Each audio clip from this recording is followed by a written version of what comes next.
श्रीमद् भगवद गीता यथारूप अध्याय 18 संन्यास की सिद्धि द परफेक्शन ऑफ रिनुंसिएशन। श्लोक 48। भगवान अर्जुन को निर्देश दे रहे हैं, अर्जुन के माध्यम से हम सबको निर्देश दे रहे हैं कि जो स्वभाव से उत्पन्न कर्म होता है, भले ही वो दोषपूर्ण क्यों न हो, उसको कभी त्यागना नहीं चाहिए। जो स्वभाव से आपको काम दिया हुआ है, प्रकृति जन्य जो कार्य है, जिस वर्ण में आप हो, उस काम को करो, उसको त्यागो नहीं, लेकिन भगवान के निमित्त होकर के करो। सहजम कर्म कौन्तेय सदोषम अपि न त्यजेत सर्वे आरंभा हि दोषेण धूमेन अग्नि इव आवृता। सहजम कर्म कौन्तेय सदोषम अपि न त्यजेत सर्वे आरंभा हि दोषेण धूमेन अग्नि इव आवृता। प्रत्येक उद्योग यानी प्रत्येक किया हुआ प्रयास किसी न किसी दोष से आवृत होता है। कुछ न कुछ तो गड़बड़ी उसमें हो सकती है ना, जिस प्रकार अग्नि धुएं से आवृत रहती है। अतएव हे कुंती पुत्र, मनुष्य को चाहिए कि स्वभाव से उत्पन्न कर्म को भले ही वह दोषपूर्ण क्यों न हो, कभी त्यागे नहीं। देखो, बद्ध जीवन में सारा कर्म भौतिक गुणों से दूषित रहता है। यहाँ तक कि ब्राह्मण तक को ऐसे यज्ञ करने पड़ते हैं जिसमें पशु हत्या अनिवार्य है।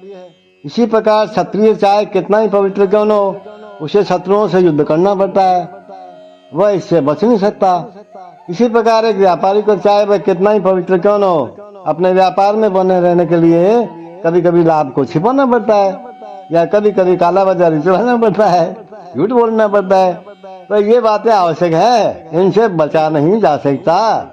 इसी प्रकार यदि शूद्र होकर बुरे स्वामी की सेवा भी करनी पड़े तो उसे स्वामी की आज्ञा का पालन करना होता है। भले ही ऐसा नहीं होना चाहिए, अपन तो ये बात तो मान सकते हैं न, तो बुरे आदमी की क्यों सेवा करता है, लेकिन वो उसका स्वामी है तो उसको करना चाहिए। इन सब दोषों के होते हुए भी मनुष्य को अपने निर्दिष्ट कर्तव्य करते रहना चाहिए, क्योंकि वे स्वभावगत हैं, स्वभाव के अनुसार है। तो यहाँ पर एक अत्यंत सुंदर उदाहरण दिया जाता है। यद्यपि अग्नि शुद्ध होती है तो भी उसमें धुआं रहता है कि नहीं रहता है? धुआं रहता है उसमें, लेकिन इतने पर भी अग्नि अशुद्ध नहीं होती है। अग्नि में धुआं होने पर भी अग्नि समस्त तत्वों में शुद्धतम मानी जाती है। यदि कोई क्षत्रिय की वृत्ति त्याग करे, ब्राह्मण की वृत्ति ग्रहण करना पसंद करता है, तो उसको इसकी कोई निश्चितता नहीं है कि ब्राह्मण वृत्ति में कोई अरुचिकर कार्य नहीं होगा। अतएव कोई यह निष्कर्ष निकाल सकता है कि संसार में प्रकृति के कलमश से कोई भी पूर्णतः मुक्त नहीं है। तो इस प्रसंग में जो भगवान बता रहे हैं, अग्नि तथा धुआं का उदाहरण बिल्कुल सही है। यदि जाड़े के दिनों में कोई अग्नि से कोयला निकालता है तो कभी कभी धुएं से आंखें, शरीर के अन्य भाग दुखते हैं कि नहीं दुखते हैं? धुआं चल जाता है आंख में तो, लेकिन इन प्रतिकूल परिस्थितियों के बावजूद भी अग्नि को तापा जाता है, तापते हैं हम लोग। इसी प्रकार किसी को अपनी सहज वृत्ति इसलिए नहीं त्याग देनी चाहिए कि कुछ बाधक तत्व आ गए हैं। बाधक तत्व तो आ सकते हैं ना, और आते ही हैं। तो अपितु मनुष्य को चाहिए कि कृष्ण भावना मत में रहकर जो अपने वृत्ति पर कार्य हैं, जो आपके स्वभाव के अनुसार कार्य हैं, जो आपके वर्ण के अनुसार कार्य हैं, वो करो और परमेश्वर की सेवा करने का संकल्प लो। यही सिद्ध अवस्था है। जब कोई भी वृत्ति पर कार्य भगवान को प्रसन्न करने के लिए किया जाएगा या किया जाता है, तो उस कार्य के सारे दोष अपने आप ही शुद्ध हो जाते हैं।